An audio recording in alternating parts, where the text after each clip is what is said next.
La Defensoría Pública del Ecuador y la Escuela Defensorial se complacen en dar la cordial bienvenida a todas y todos a la capacitación denominada Entrevista con el Adolescente Infractor. Saludamos la presencia de la directora de la Escuela Defensorial, Magíster Tania Torres Castillo, director provincial del Guayas, abogado Diego Darío García Cruz, perito de la Unidad Judicial de Adolescentes Infractores, Magíster Priscila Andrea Pérez Zamora, señoras y señores directores nacionales, coordinadores regionales, directores provinciales y coordinadoras provinciales de la Defensoría Pública, compañeras y compañeros defensores públicos, señoras y señores, sean todos bienvenidos. El adolescente infractor es una persona que siendo mayor de 12 años, pero menor de 18, ha cometido una infracción reprochable por la ley penal. Es un individuo vulnerable que requiere de apoyo, de empatía y sobre todo de una mejor calidad de vida. Ante las infracciones cometidas por estos adolescentes, se implanta correctivos que garanticen la protección de sus derechos y se mantenga una justicia retributiva. Para la apertura de esta capacitación, recibimos las palabras del abogado Diego Darío García Cruz, director provincial del Guayas, quien nos dará la bienvenida. Doctor, por favor.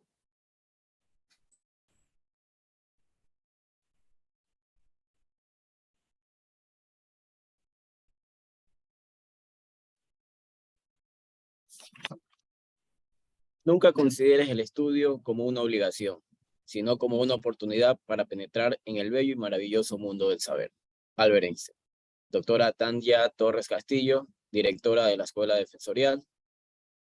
Magíster Priscila Andrea Pérez Zamora, perito de la Unidad Judicial de Adolescentes Infractores con sede en la provincia del Guayas. Estimados defensores públicos, compañeros de los diferentes consultorios jurídicos en las universidades que nos acompañan, reciban un cordial saludo. Es para mí un placer enorme, a nombre de la institución, darle la bienvenida a esta nueva jornada de capacitación. Las mismas que nos ayudan a superarnos, ya que nos llenan de conocimientos que nos hacen mejores cada día y que nos sirven para realizar un excelente papel en los diferentes procesos en que participamos, siempre a beneficio de nuestros usuarios. La Defensoría Pública del Ecuador, bajo la administración del doctor Ángel Torres Machuca, como máxima autoridad, hizo realidad la creación de la Escuela Defensorial, permitiéndonos a todos los funcionarios recibir constantemente estas capacitaciones de alto nivel, como lo merecemos cada uno de nosotros. Estas jornadas de aprendizaje están caracterizadas por los principios de calidad, calidez, equidad y pertinencia, logrando así nuestra formación continua.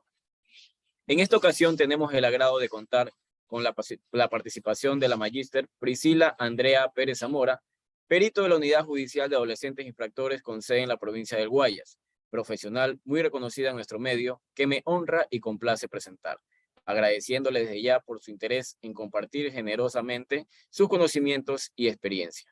Hoy nos va a instruir con el tema Entrevista con el Adolescente Infractor. De la misma manera, quiero agradecer la presencia de cada uno de los asistentes que se encuentran en este curso. Es muy grato observar el número de personas conectadas, lo que realza el gran interés que se tiene en estas capacitaciones y sin duda nos motiva a seguir dando lo mejor de nosotros cada día. Sin más por ahora, esperamos que disfrutemos y aprendamos mucho durante esta capacitación. Muchas gracias.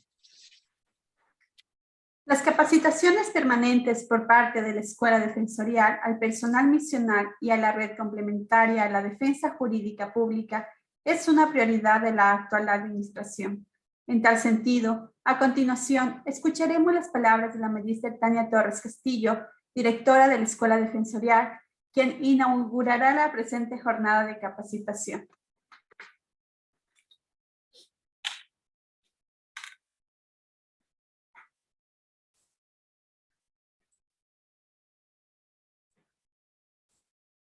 No tengo.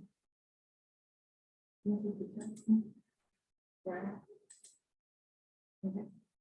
No, hay que quedar en.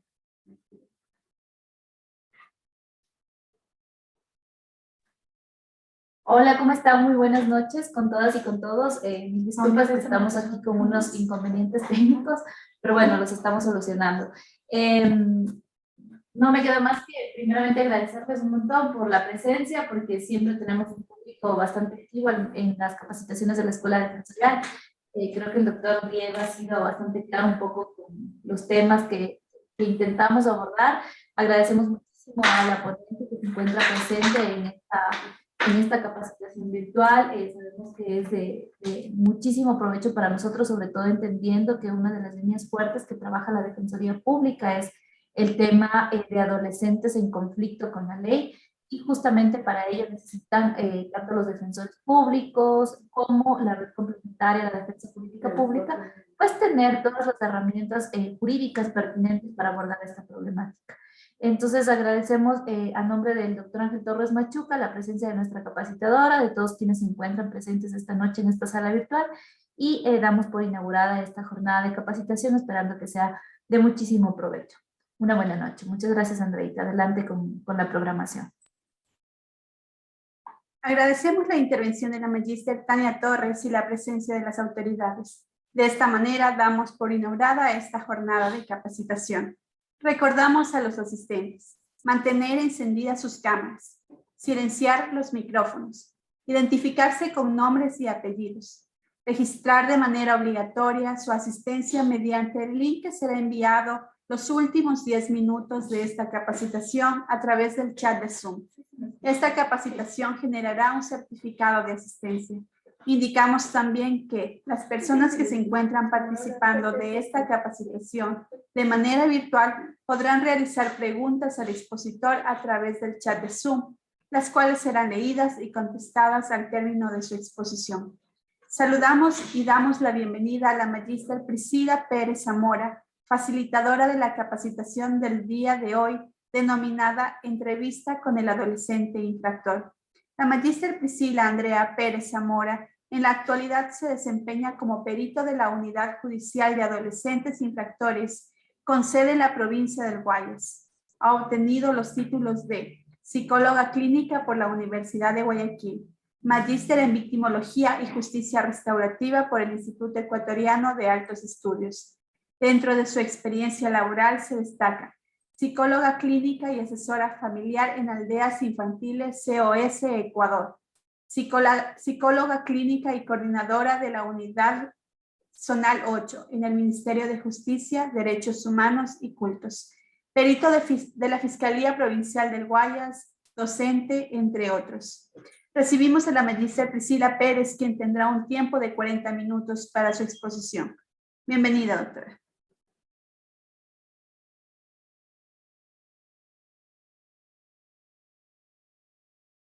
Ya, ahora sí. Muchísimas gracias. Buenas noches.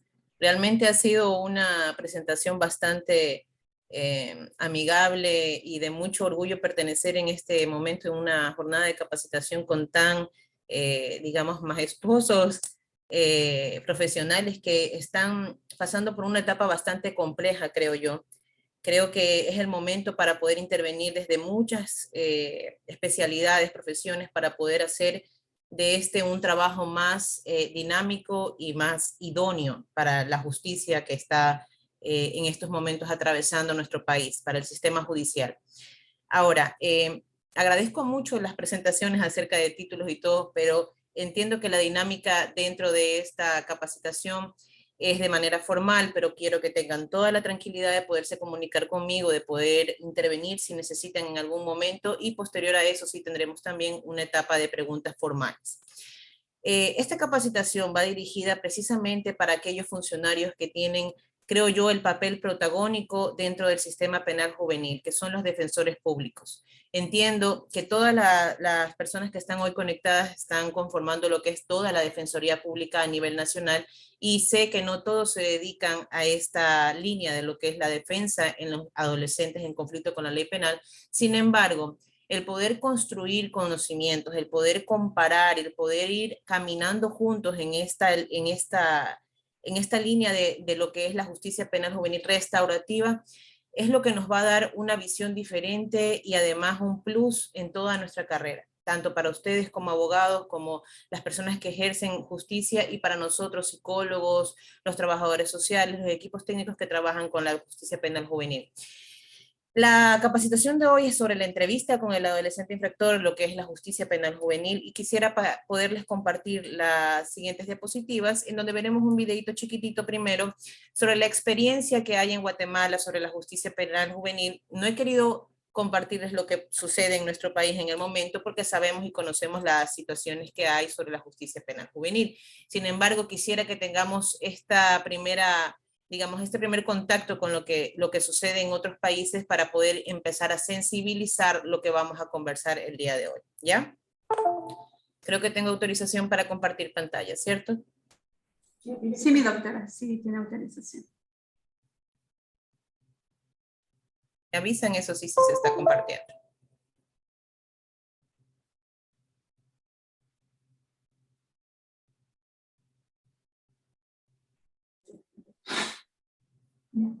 Sí, sí se ve, mi doctora. ¿Ya? Gracias. Listo. El día de hoy, como les decía, vamos a ver lo que es la psicología jurídica del adolescente infractor, lo que es la entrevista con el adolescente desde el ámbito de la psicología, pero precisamente quisiera que podamos conectarlo con las funciones que ustedes también cumplen en este sistema, porque es necesario que ya integremos el trabajo que hacemos, ¿ok? Vamos a ver el videito que les comenté.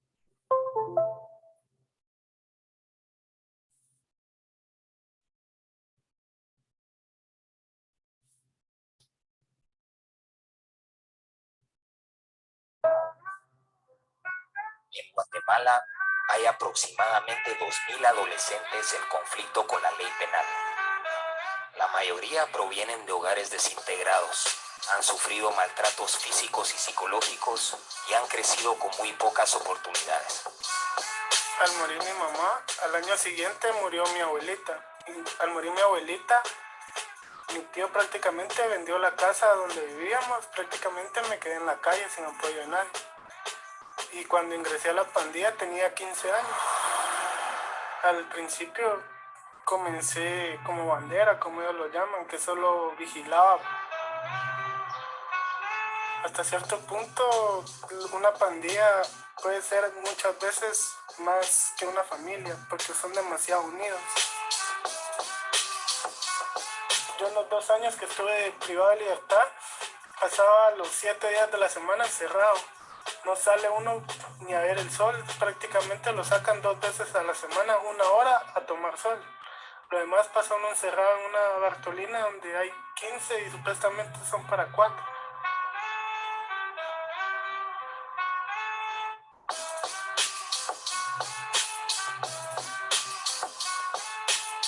Pasas todo el tiempo sin hacer nada, no tenés la mente ocupada, solo hablas de cosas que vas a hacer cuando salgas, no tenés un proyecto de cambio, no tenés algo que te diga, ya aprendí esto, cuando salga voy a hacer pan, ponerle un ejemplo.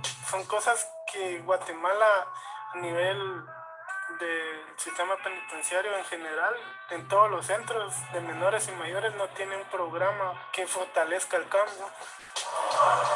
En una audiencia me cambiaron la sanción que tenía de 3 años y medio, me dieron 1 año y medio de libertad asistida. La misma sociedad estigmatiza a los jóvenes para que ellos no puedan desenvolverse a una reinserción directamente, porque cuando una persona quiere cambiar, no importa si tiene tatuajes o no, lo que interesa es la persona en sí, que tiene la intención de ser mejor, pero la misma sociedad no lo permite.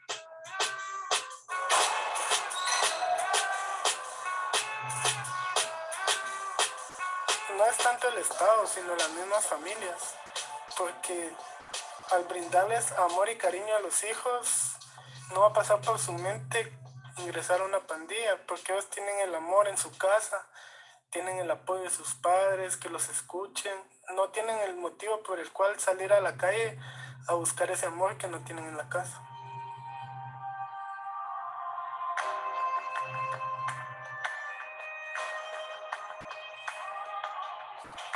Realmente ellos son el motor de mi vida, los que hacen que sea el día a día como soy ahora, trabajar por ellos, luchar por ellos, ser mejor para mi hijo, para que él un día sea mejor de lo que yo fui. UNICEF y sus aliados promueven el uso de sanciones adecuadas según la edad y delito, así como modelos alternativos a la privación de la libertad para la reinserción social y la no reincidencia.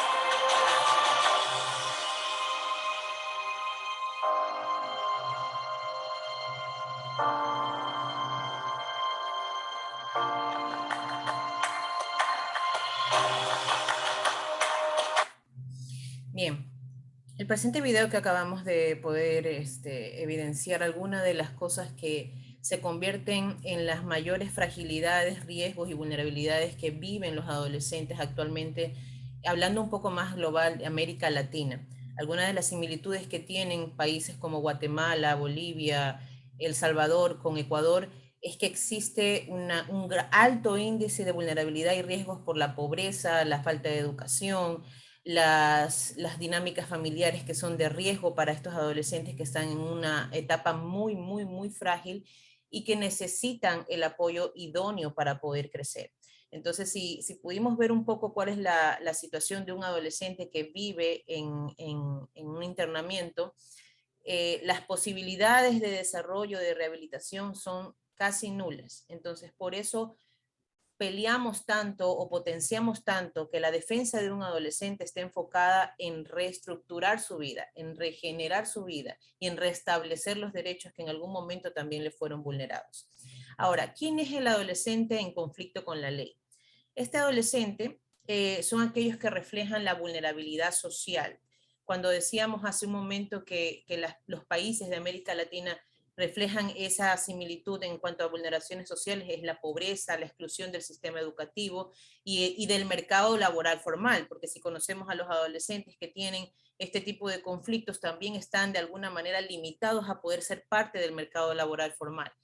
La gran mayoría representa las secuelas de una vida marcada por la violencia intrafamiliar, el abuso y la explotación. Ahora, ¿por qué debería haber una justicia especializada para niños, niñas y adolescentes? Primero, porque tienen necesidades propias de su edad. Segundo, porque están en un pleno desarrollo. Y tercero, porque son más vulnerables que los adultos. Definitivamente debe de respetarse esta capacidad evolutiva que tiene el ser humano y el niño, niña o adolescente, porque reconoce que el desarrollo gradual de las personas pasando de la dependencia total a la condición de adulto. Por tanto, la responsabilidad nos incumbe a todos en el caso de los adolescentes, de los niños y las niñas. ¿Y cuál es la razón por la cual tener un enfoque de derecho cada vez que trabajamos con esta problemática?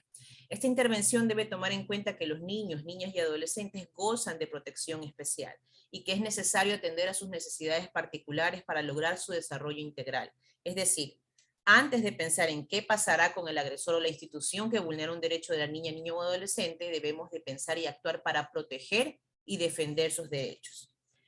¿Cuál es la importancia que tiene la actitud que tengamos en el trabajo con los adolescentes? Esto es algo, digamos, una arista bastante importante para ustedes como defensores públicos. Nuestra actitud se refleja en la forma de actuar frente a las determinadas personas y situaciones. Para desempeñarse como defensor del niño y del adolescente, debe desarrollar una actitud a favor de la protección de sus derechos, en creer que no son adultos en miniatura, sino personas en desarrollo a los que se debe proteger, a fin de que alcancen una autorrealización.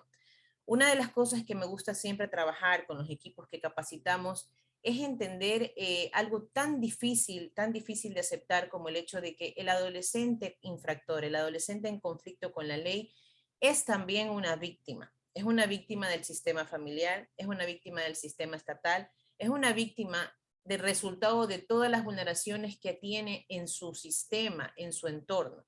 Por tanto, no se le quita la responsabilidad, sin embargo, debe de considerarse cuáles son las situaciones que lo llevaron a cometer o a tener una conducta delictiva. Para entender un poco lo que es la adolescencia, los psicólogos siempre hemos planteado de la manera más sencilla que podamos entender cuáles son las etapas del desarrollo del ser humano y en qué se especifica el tema de la adolescencia, en dónde estamos cuando hablamos de adolescencia. Y para eso vamos a hablar de tres corrientes las más reconocidas en cuanto a lo que es el desarrollo humano, y empezaremos un poco por lo que hablaba Sigmund Freud, que es un reconocido psicoanalista, que habla sobre el desarrollo psicosexual de los sujetos. Él se enfoca básicamente desde esa perspectiva, ¿no?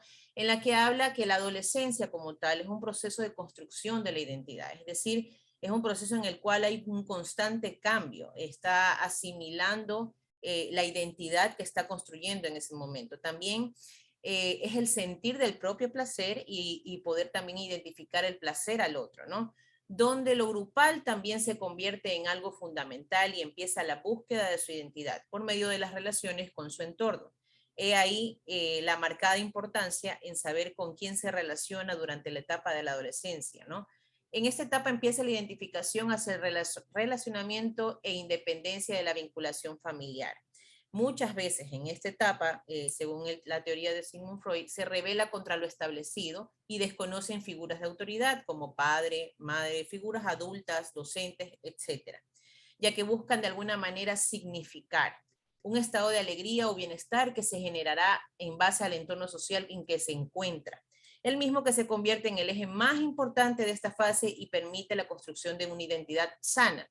En el caso de los adolescentes en conflicto con la ley, este entorno, si es un entorno nocivo, si es un entorno dañino para su crecimiento, será la construcción de una identidad distorsionada, dañada y afectada por este entorno. Otra de las corrientes que nos explica acerca de la adolescencia es el desarrollo psicosocial de Erik Erikson, en el que habla un poco sobre que la etapa de la adolescencia se encuentra básicamente descrita en la quinta etapa de desarrollo del ser humano, que corresponde al inicio de la edad de entre los 12 años hasta los 21 años aproximadamente. En esta etapa está la pelea o la lucha entre la identidad versus la difusión de la identidad. Empiezan a diseñar una imagen de la persona a la que quieren convertirse en un futuro, generando sus proyectos de vida. Seamos un poco, contextualizando un poco en la realidad de nuestros adolescentes. Ellos tienen entornos favorables para tener estos proyectos de vida, estas ideas de futuro, estas capacidades para poder decir, tengo todo esto y de aquí voy a construir mi futuro. Muy probablemente no. En la actualidad no sucede eso con los adolescentes. También empiezan a diferenciar sus comportamientos y decisiones entre lo que está acorde a su edad o lo que puede parecer ya infantil para ellos, equilibrando estas conductas entre lo que ellos esperan de sí mismos y lo de que su entorno espera de ellos mismos y así encajar de alguna manera en su entorno. Y la última corriente que vamos a hablar es sobre el análisis y desarrollo cognitivo de Jean Piaget, en la que hablaba sobre la adolescencia vinculada a la terminación de la etapa de las operaciones concretas y la etapa de las operaciones formales, en donde las personas dejamos de ligar cosas establecidas de manera concreta para poder generar supuestamente una lógica de vinculación y conclusiones abstractas. En esta etapa también, este autor dice que a medida de que los adolescentes entran en este periodo, adquieren la capacidad de pensar de manera abstracta, manipulando ideas en su mente, sin depender de la manipulación concreta del objeto. ¿Qué pasa en esta etapa según este autor? La influencia del entorno en cuanto a su desarrollo del pensamiento, lo que percibe, lo que consume, es lo que va a influenciar mayormente en la construcción de todos sus pensamientos o análisis abstractos. Es decir, lo que está en el entorno, lo que están actualmente consumiendo nuestros adolescentes, es lo que se refleja en la forma en la que piensan, actúan y analizan las cosas. Perdón, un momentito, que no sé cómo mover esto de aquí. Ya. Hablemos un poquito acerca de ciertos ítems que son importantes hablar sobre la adolescencia, ¿no? La madurez y la capacidad del pensamiento abstracto aún se encuentra en evolución en niños de 12 a 13 años.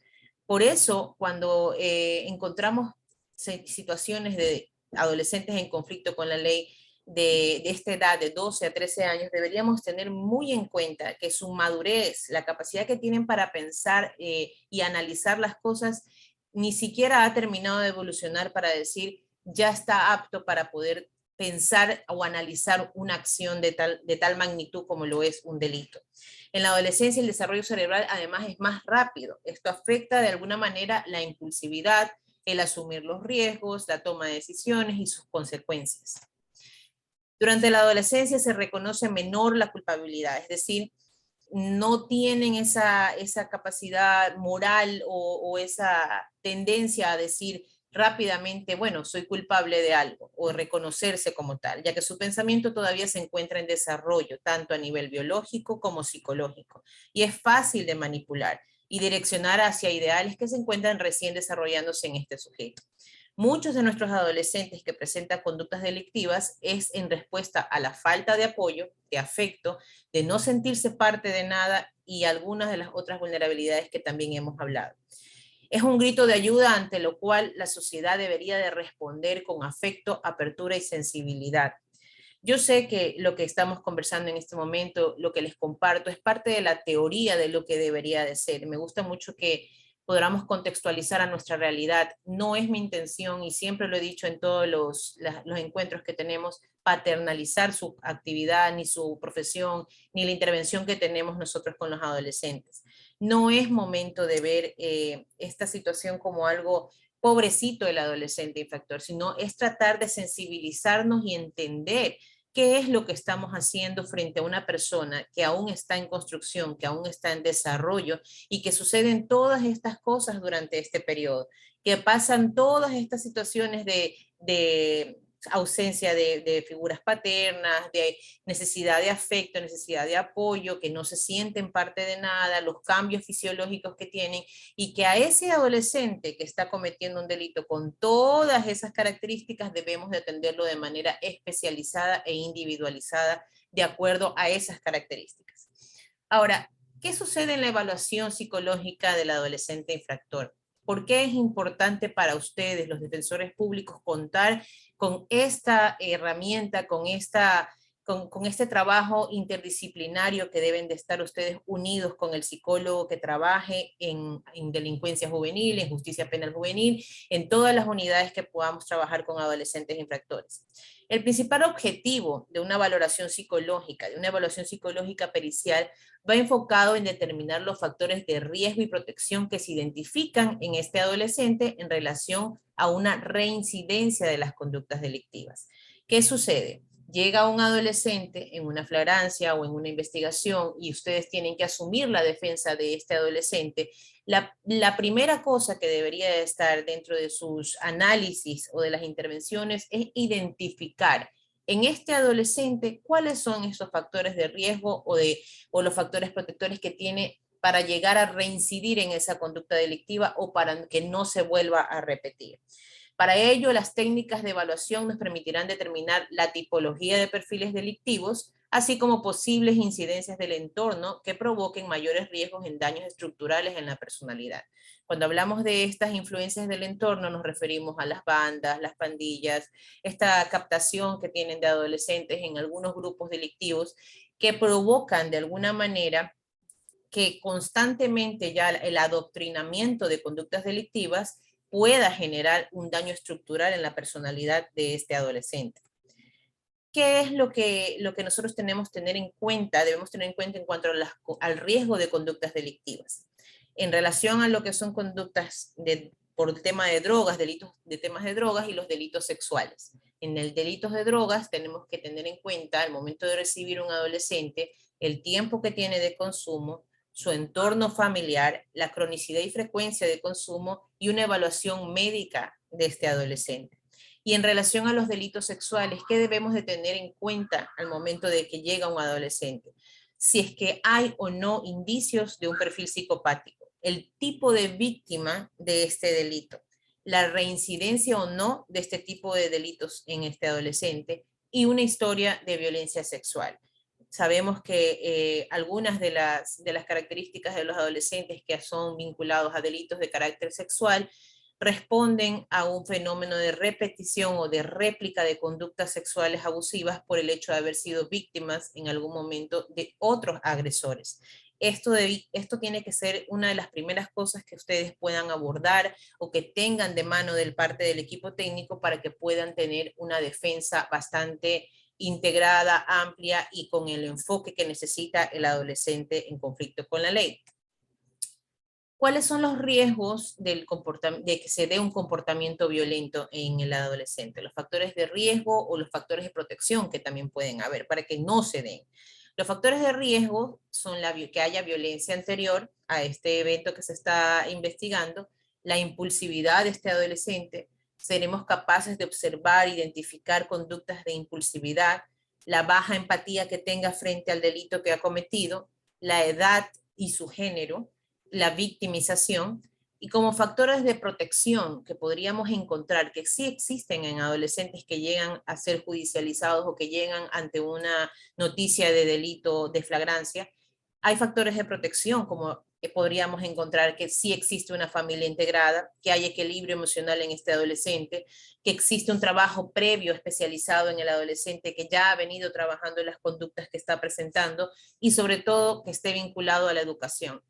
Muchos de nuestros adolescentes están en una situación de riesgo por no estar estudiando, por no estar vinculados a un sistema educativo y que siempre, de alguna manera, las madres o los padres que llegan a las unidades de adolescentes infractores dicen, ya ahorita sí lo voy a vincular, sí ya lo voy a inscribir, ayúdeme para inscribirlo. Y ese es uno de los factores de mayor riesgo que podían presentar un adolescente que no se encuentra haciendo nada, que no se encuentra recibiendo educación.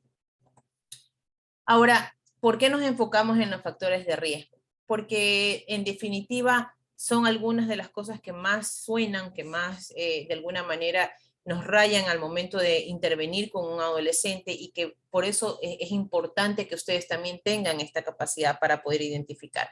Hay diferentes factores de riesgo, como lo son los individuales, familiares, los ligados a los grupos de pares. En los individuales están estas condiciones propias del adolescente que determinan cierta dificultad o incapacidad para utilizar sus recursos personológicos frente a una u otra situación de riesgo. Esos factores individuales deberán ser evaluados por un profesional, es decir, en el campo de la psicología, de los equipos técnicos. Los factores familiares, la inestabilidad en el seno familiar o la carencia de los roles parentales positivos, nos ayudan los técnicos de licenciados en trabajo social que nos pueden dar una perspectiva más amplia acerca de lo que está sucediendo con la familia del adolescente. Los factores ligados al grupo de pares. Esta es la interacción con personas quienes en su entorno de algún modo es completamente desfavorable para el desarrollo sano del adolescente. Esto sin duda es más la fotocopia de lo que pareciera sucede en nuestra ciudad, en nuestro país, que actualmente los entornos en los que se manejan o se interactúan los adolescentes son los más desfavorables posibles y por eso el alto riesgo de reincidencia de los mismos. Hay factores escolares, sociales, comunitarios y los factores socioeconómicos y culturales, que son algunos de los riesgos más vulnerables por el tema de la pobreza, la ausencia de algún tipo de programa que pueda sostener a los adolescentes, que pueda darles una alternativa de trabajo, una alternativa también de ayuda económica. El vivir situaciones de vulnerabilidad frente a la escasez económica los expone también a situaciones de conflictos con la ley, porque se involucran en función de la necesidad económica en este tipo de actividades ilícitas. En cuanto a los factores sociales y comunitarios, están los paradigmas sociales que encierran al adolescente, es decir, lo etiquetan, que lo limitan a un desarrollo integral. Y en los factores escolares está el inadecuado soporte del rol educativo, la ausencia de referentes de confianza en los maestros y posibles situaciones de violencia también en la escuela. Este inadecuado soporte del rol educativo es fundamental, puesto que no existe por ahora un programa específico en el desarrollo de la malla curricular de las unidades educativas que incluya algún tipo de intervención específica para la protección o para la prevención de conductas delictivas en los adolescentes. Fortalecer ese tipo de situaciones, fortalecer las redes de apoyo como las escuelas, los colegios, podría tener una eficacia mucho más alta en prevenir la reincidencia de conductas delictivas. Ahora, los adolescentes detenidos por infringir la ley son propensos a carecer de una defensa pública efectiva. Por eso es que es importante que ustedes conozcan cuál es el papel del defensor público en un enfoque de justicia restaurativa. Esta defensa pública deberá garantizar el respeto a sus derechos durante la detención, la investigación y el procesamiento, haciéndolos a veces vulnerables. Las malas defensas los hacen vulnerables al maltrato y al abuso, afectando su situación y las posibilidades de cambio y alimentando además el círculo de violencia. La actuación del equipo de defensa puede generar confianza y adhesión en el adolescente, es decir, veríamos un factor positivo de que el adolescente empiece a adherirse al sistema judicial de justicia restaurativa, no retributiva. Esta confianza puede verse aún más fortalecida si el equipo transmite valores, demuestra en su actuación una consistencia ética, una coherencia entre el discurso y la práctica, que se traduce concretamente en que se preocupan por él. Les repito, entiendo perfectamente que la preocupación de muchos de los defensores públicos y de muchos de los abogados en ejercicio profesional es que no se trata de paternalizar, o sea, el acompañamiento que hacen de defensa técnica a un adolescente, pero sí se requiere una intervención especializada que logre que este adolescente sienta que hay una preocupación específica por él, más que por el delito, por él.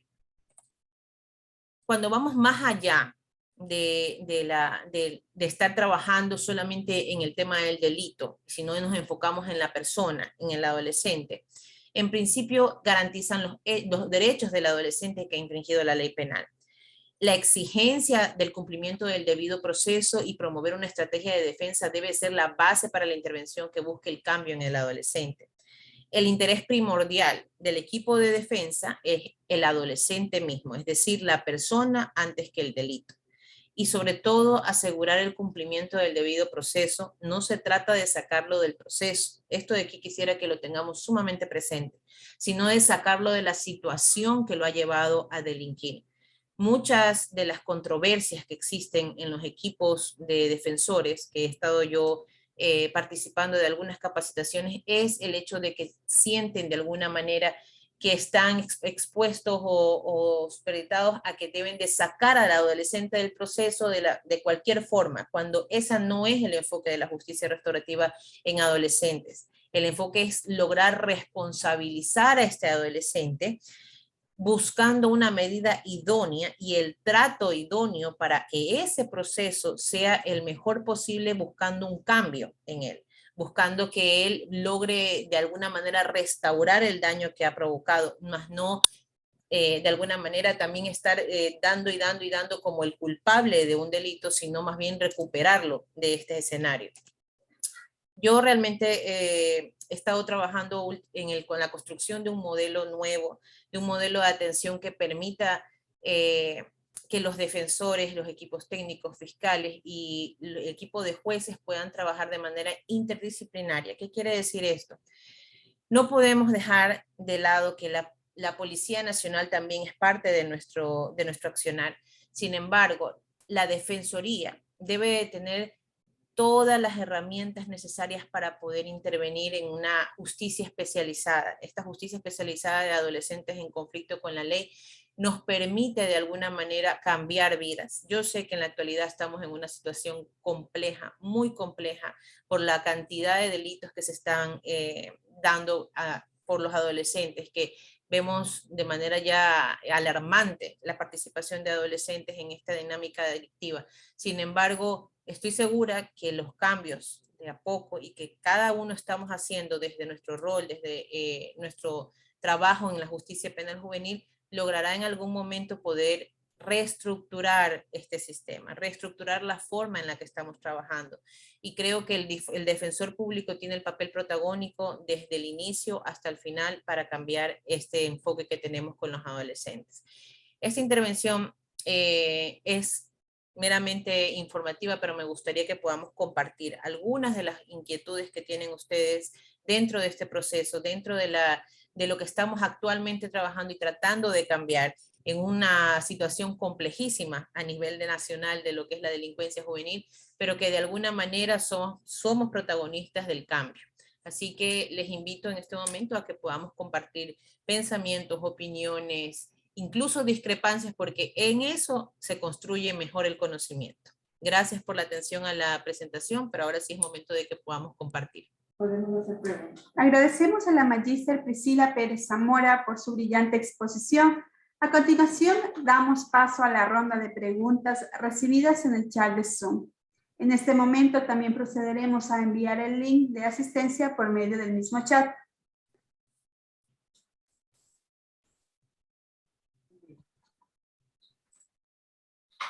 Doctora, ¿Cuál es la importancia del enfoque de justicia restaurativa en los procesos de restablecimiento de los derechos en los y las adolescentes en conflicto con la ley penal?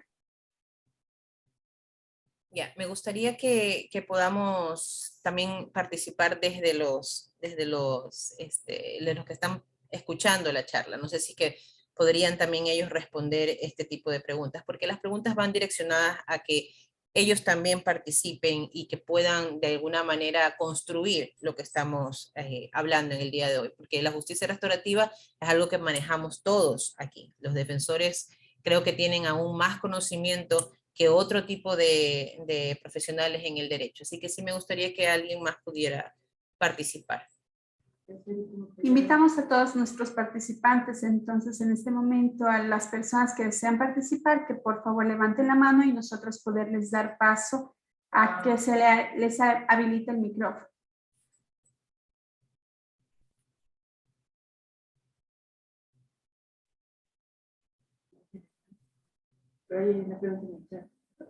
Mi doctora, de todas maneras hay una pregunta en el chat. Dice, al decir que hay que responsabilizar al adolescente, ¿quiere decir que debe ser declarado culpable del acto delictivo que se presume que cometió? Bueno, en términos judiciales, ustedes más que nadie conocen que en justicia penal juvenil lo que hablamos con responsabilizar es lograr la conciencia plena del adolescente de ser responsable de haber hecho una investigación y de que en esta investigación resulte que hay una responsabilidad del adolescente, más que nada nos referimos a la concientización de eso, de que sea capaz de poder asumir una responsabilidad frente a los hechos cometidos y que esta responsabilidad lo lleve a querer reparar el daño. No solo se trata de un tema de etiquetar y decir sí es responsable. No se cambia la palabra culpable por responsable, no. La responsabilidad es un acto de asumir consciente y plenamente que ha cometido una infracción o que ha dañado o perpetrado en contra de alguien. A eso me refiero con la responsabilidad del adolescente. También hay otra pregunta, mi doctora. ¿Qué hacer y cómo apoyar a los adolescentes infractores con problemas de consumo y con callejización? Muy buena pregunta. La podemos remitir a la Asamblea, al Estado, pero realmente estamos tan cortos de programas para prevención, que se nos hace imposible ya tapar los huecos o seguir tratando de apagar los incendios de a poquito. La única solución para las graves consecuencias del consumo de drogas en adolescentes y a todo lo que los lleva es la prevención. Y lamentablemente, pese a contar con políticas públicas, pese a que sí es un eje importantísimo del plan del gobierno, actualmente no se está dando y podríamos empezar desde las escuelas, desde los colegios, ¿no? Solamente hemos seguido en una situación de fiscalización, de control, de castigo, de revisar las mochilas de los estudiantes, de expulsar al que está con droga, de estar pesquisando quién hace qué, pero no estamos trabajando en la educación, en la prevención. Entonces, una de las cosas que siempre voy a estar de acuerdo y que siempre voy a promover es que los espacios de educación son la mejor opción para la prevención del consumo de drogas en adolescentes, porque aunque no lo crean, la edad de inicio de consumo promedio es de 10 años, es decir, ya no estamos frente a un problema solo de la adolescencia, es un problema desde la niñez. Si estamos hablando de que los niños empiezan a consumir desde los 10 años, ya la situación está cada vez más grave. Entonces, cuando encontramos ya a un adolescente que consume de manera problemática drogas, ya no es fácil desvincularlo de eso solamente enviándolo a una clínica o a otra clínica, que también es importante que conozcan que las clínicas de rehabilitación, muy pocas reciben a los adolescentes que tengan procesos judiciales. Así que esa es otra carencia o falencia de nuestro sistema. Tengo una manito alzada ahí. Jazz M. Sí, buenas noches. Mi pregunta fue, ¿qué hacer con los adolescentes en catequización? Mi otra consulta es, ¿cómo podemos hacer la rehabilitación de consumo en las mujeres? Porque yo me he topado que tengo muy pocos centros para internar a mujeres. ¿Cómo se trabaja ahí?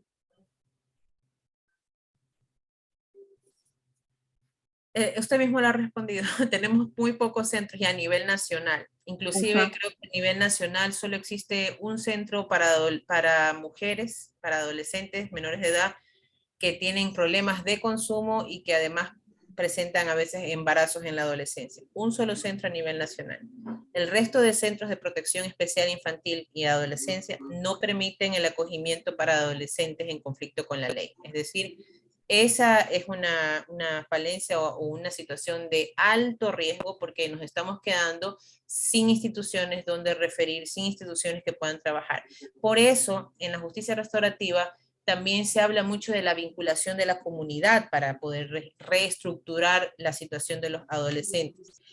Es importante que participe. Les comparto que en la unidad de adolescentes infractores de la ciudad de Guayaquil hay una participación muy alta y activa de la comunidad para trabajar con los adolescentes que cumplen medidas cautelares, es decir, aquellos adolescentes que todavía no pasan a una etapa de juicio, ¿no?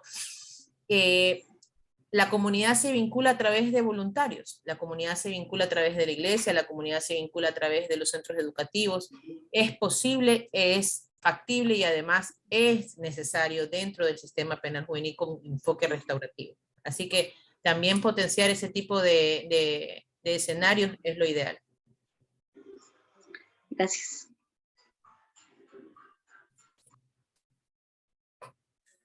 Estimada doctora, ¿qué solución usted propondría para que se les aplique a los jóvenes que delinquen? La solución que se le aplique a los jóvenes que delinquen. Hace un momento escucharon al adolescente, al chico, al que ya tiene 23 años, sobre su experiencia en relación a haber pasado 2 años privado de libertad o aislado en un internamiento de un centro de adolescentes. Él dijo, no es tanto el Estado, sino la familia.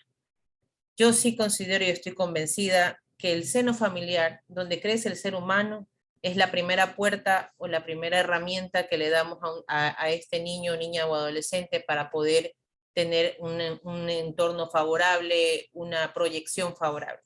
Entonces sí hay una solución, sí debe de trabajarse en educación, prevención desde la familia. Debemos de fortalecer sistemas que trabajen a nivel familiar, que acompañen a padres, que acompañen a los adolescentes, que acompañen a las familias monoparentales, que den sostén, que den acompañamiento también de otro tipo de situaciones que se dan en todas estas familias, no solo la pobreza, también son la infinidad de vulneraciones que tienen por falta de educación, trabajo, y eso es lo que nos lleva al escenario que tenemos el día de hoy.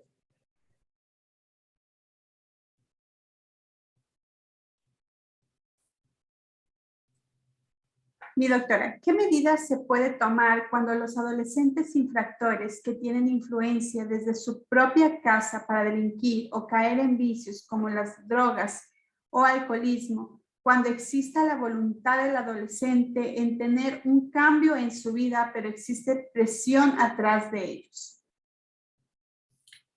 Yo considero que una de las cosas que estamos analizando en este momento a nivel judicial, esto sí me gustaría que igual ustedes lo manejan muchísimo mejor, pero sí se está pensando en exhortar este trabajo de vinculación directo con lo que son los jueces de familia. No es posible que existiendo un adolescente que quiere cambiar o que tiene la voluntad, que todos en realidad en su corazón de alguna manera tuvieron en algún momento la necesidad o la voluntad de cambiar y no estar en esto, no es posible que sea el entorno familiar o el entorno social lo que los afecte.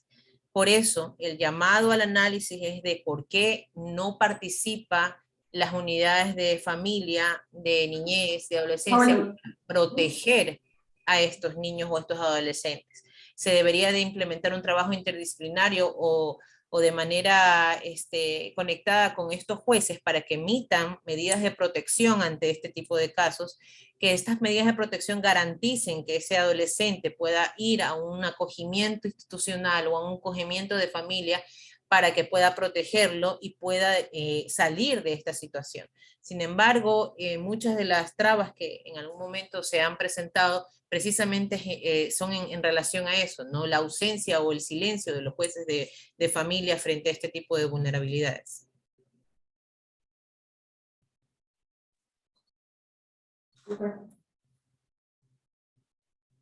Mi doctora, ¿cuál es su óptica de endurecer las penas a los menores por los delitos que han incrementado, en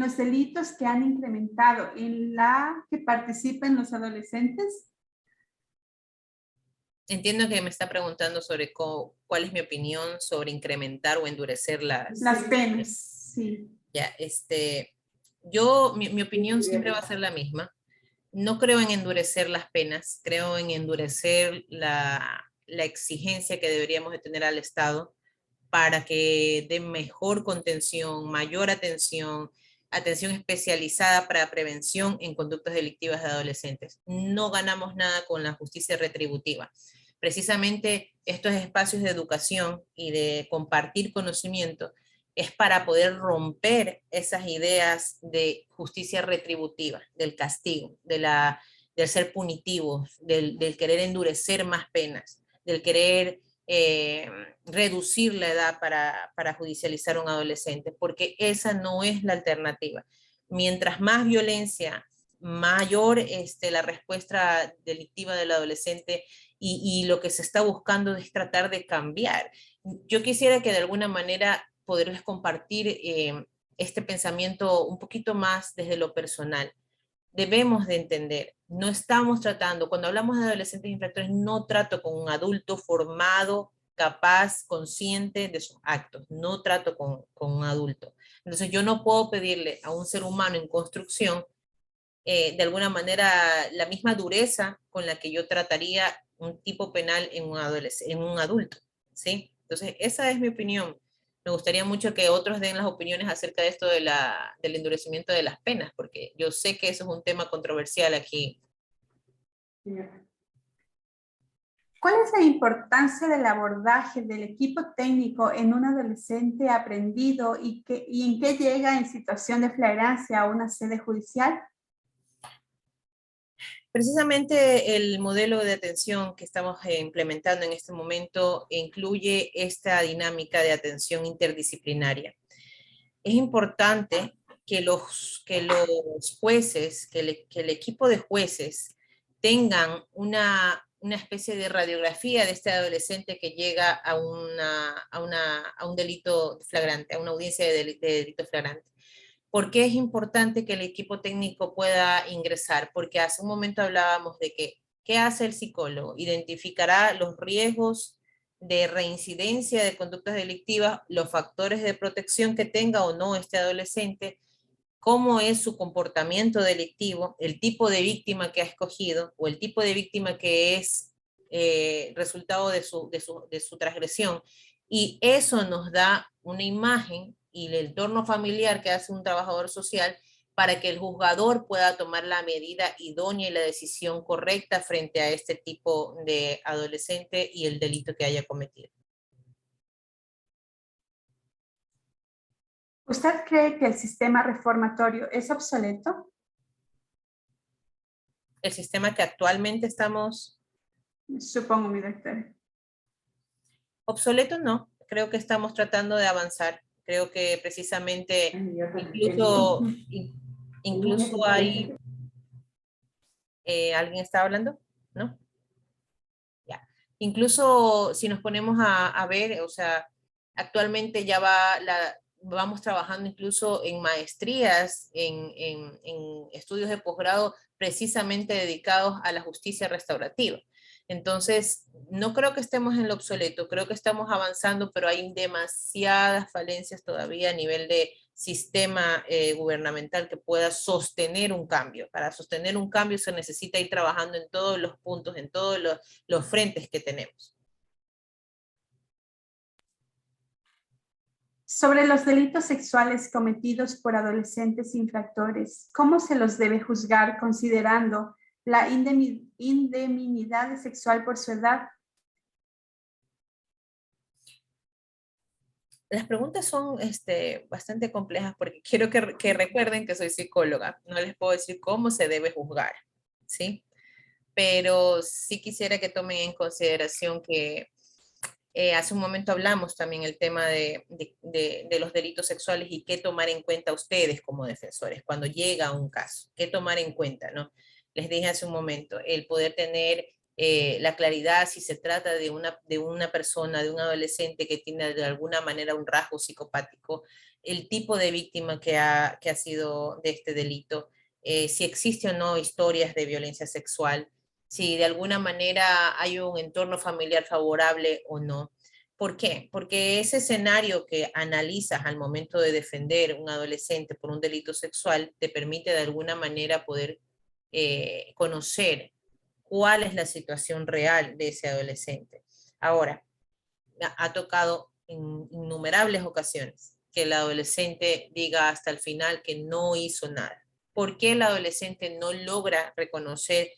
Es más difícil que logre reconocer un delito de carácter sexual que otro tipo de delito, porque los delitos sexuales, las infracciones sexuales que en un momento suceden con adolescentes, son hasta para ellos difíciles de comprender, porque en algún momento de esa construcción que lleva evolutiva el adolescente, que suceda algo así, también desestructura su estabilidad y por eso no es capaz de comprender también lo que afecta en él el haber cometido este tipo de situaciones. Es un análisis bastante amplio de lo que hay que hacer cuando hay delitos sexuales en adolescentes. Sin embargo, no nos alejamos de la realidad de que sí sucede en muchas ocasiones. He tenido adolescentes que después de muchas intervenciones o de muchas situaciones en su proceso judicial terminan diciéndome, no sé el por qué lo hice, no entiendo, simplemente lo hice y no sé por qué. Entonces, es un tema bastante amplio de analizar. ¿Un adolescente que padece de bipolaridad es inimputable? A ver, otra vez. Soy psicóloga, recuerden. Están muy buenas las preguntas, pero recuerden que los judiciales son ustedes. Sin embargo, el tema de la bipolaridad como tal, es difícil determinar los trastornos psicológicos en la adolescencia, ¿no? Porque lo he repetido varias veces, están en construcción, están en un proceso de evolución. Sin embargo, ciertos trastornos que son de carácter orgánico sí se pueden identificar con algunos exámenes específicos e intervención de otro tipo de profesionales también. No creo que la bipolaridad esté dentro de las inimputabilidades para poder determinar un delito o no. Así que creería yo que las incapacidades de conciencia plena, atención, esas son las que hacen inimputable a una persona, ¿no? Además, los adolescentes sí son inimputables. Una pregunta. ¿Cómo se puede, tips desde su área psicológica, cómo se puede proceder con los adolescentes que tienen autismo con rasgo de violencia? ¿Cómo se puede trabajar con ellos? ¿Qué puede hacer un padre? O sea, autistas, jóvenes, adolescentes autistas, pero con rasgos violentos.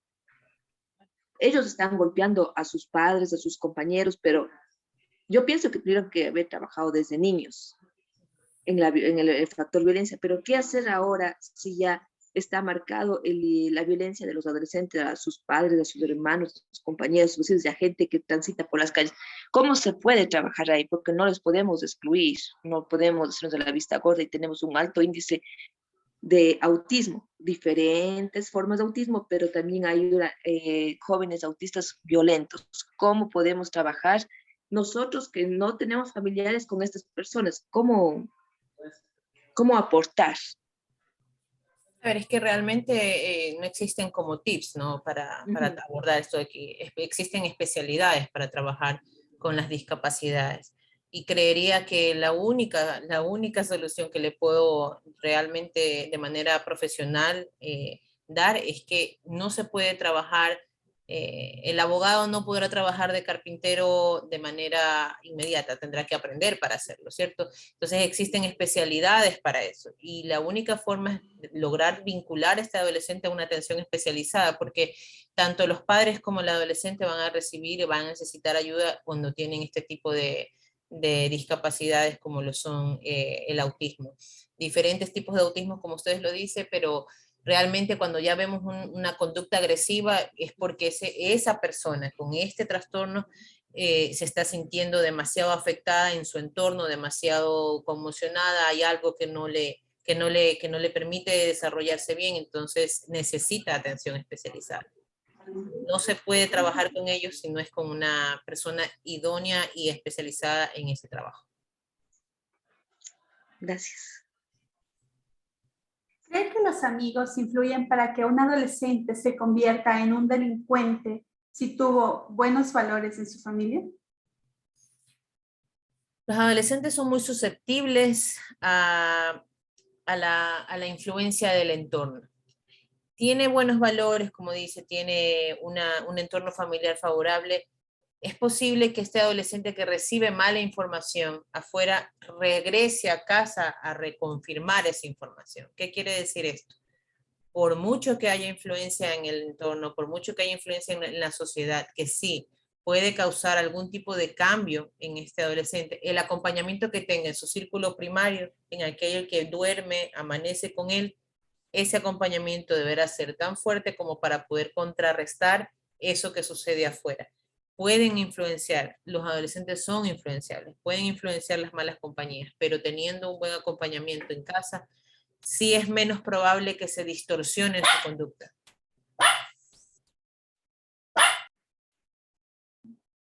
Agradecemos a la magíster Priscila Pérez Zamora por su brillante exposición. Y de esta manera también agradecemos a las autoridades presentes, a la facilitadora de este evento y a los demás asistentes por su importante participación en esta jornada de aprendizaje. Buenas noches con todas y con todos. Gracias, doctora, por su intervención. Buenas noches.